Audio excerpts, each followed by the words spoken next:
G'day pilgrims. Isaiah 34 is a grim chapter. There's no getting around it. This is Isaiah lifting the curtain on the consequences of a life that pushes against God's purposes. And he starts with this confronting line. Verse 5, "For my sword has drunk its fill in the heavens. Behold, it descends for judgment upon Edom, upon the people I have devoted to destruction." Now Edom, that's not some random distant tribe. Edom is Esau, Jacob's twin, the grandsons of Abraham himself. In other words, this judgment isn't against strangers, it's against a people who should have known better. Isaiah goes on, in verse 12, "Its nobles, there is no one there to call it a kingdom, and all its princes shall be nothing." And here's the unsettling part. It actually happened. The Edomites vanished. Their land eventually became the home of Petra, the sandstone tourist city. But Petra wasn't built by Edom. It was built by the Nabateans who conquered Edom, and then they disappeared too. Isaiah isn't just predicting geopolitics. He's showing us a pattern that runs through history and through our own lives. When people actively resist God's purposes, the ground slowly gives away beneath us. This goes all the way back to Moses.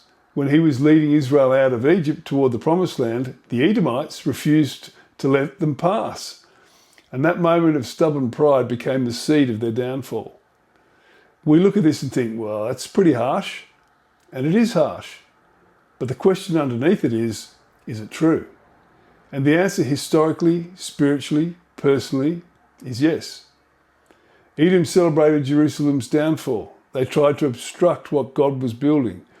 They aligned themselves against the story that God was writing, and they became a wasteland, literally.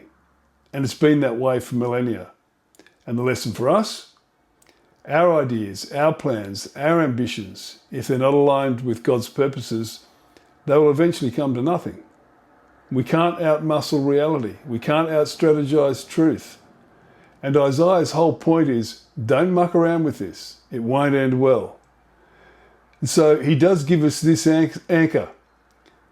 Seek and read from the book of the Lord.